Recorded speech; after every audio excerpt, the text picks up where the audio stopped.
గురువుగారు సోషల్ మీడియాలో ఎక్కువగా వినిపిస్తున్న పేరు పునుగు తైలం. అవును. అసలు ఈ పునుగు తైలం ఏంటండి? ఈ పునుగు తైలం అనేది ఇప్పుడు సోషల్ మీడియాలో ఎక్కువగా వినిపిస్తోంది కానీ, మనకి సనాతనమైనటువంటి ఆచారంలో కూడా అమ్మవారికి కానీ, స్వామివారికి కానీ కూడా కొన్ని సుగంధ ద్రవ్యాలు అనేవి వాడుతూ ఉండేవాళ్ళం.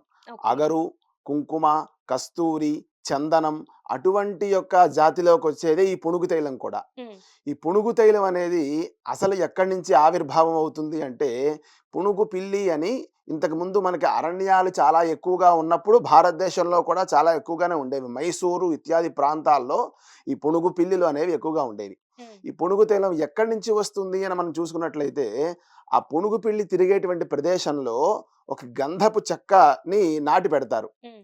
ఆ పునుగు తైలం తీసుకోవాలి అని అనుకునేవాళ్ళు ఓకే. గంధపు చెక్కన నాటి పెడతారు. ఈ పునుగుకి ఎప్పుడైతే ఈ పిల్లికి ఎప్పుడైతే దురద వస్తుందో అది వెళ్లి ఆ గంధపు చెక్కకి ఏదైతే ఉందో తన ఒంటిని రాస్తుందనమాట. హ్మ్. ఆ రాసినప్పుడు ఒక ద్రవ్యం అనేది ఆ గంధపు చెక్కకి అంటుకుంటుంది. హ్మ్. దాన్ని ఈ పునుగు తైలం తయారు చేసేవాళ్ళు ఏం చేస్తూ ఉంటారంటే శుభ్రంగా తీసి ఆ పొడి లాంటి ఒక ద్రవ్యం వస్తుంది. ఆ ద్రవ్యాన్నంతటిని కూడా తీసి దాన్ని నువ్వుల నూనెలో వేసి రంగరించి కొంతకాలం ఉంచితే అప్పుడు ఈ పునుగు తైలం అనేది తయారవుతుంది.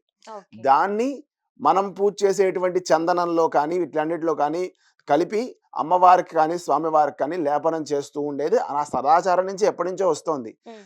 ఇప్పుడు దాన్ని మనం సోషల్ మీడియాలో ఎక్కువ చూస్తున్నాం. అవునండి. కానీ ఈ సనాతన ధర్మం ఉన్నప్పుడు మా తాతగారు వాళ్ళు కానీ, మిగతా ప్రాచీన దేవాలయాల్లో ఏ దేవాలయానికి వెళ్ళినా సరే ఈ పునుగు తైలం అనేది యూజ్ చేయడం అనేది ఎప్పటినుంచో ఉన్నది. హ్మ్. మీరు చూసుకున్నట్లయితే పండరీపురంలో స్వామివారికి, తిరుపతిలో స్వామివారికి, పూరి జగన్నాథ స్వామివారికి కూడా ఈ పునుగు తైలం లేపనం చేయడం అనేది ఎందుకు లేపనం చేస్తారు అంటే, ఆ స్వామివారి యొక్క మనం ఆ హారతి ఇచ్చేటప్పుడు ఒకసారి అలా పైన పెడితే ఆ చెక్కిళ్ళు కానీ, గడ్డం కింద ఉన్నటువంటి అది కానీ చక్కగా కనిపిస్తుంది అనేటువంటి దీంట్లో ఈ యొక్క పునుగు తైలాన్ని వాడుతూ ఉంటారు. సుగంధ ద్రవ్యంలో వాడేటువంటి పదార్థంలో ఒక ప్రథమ స్థానం ఈ పునుగు తైలానికి కూడా ఇచ్చారు.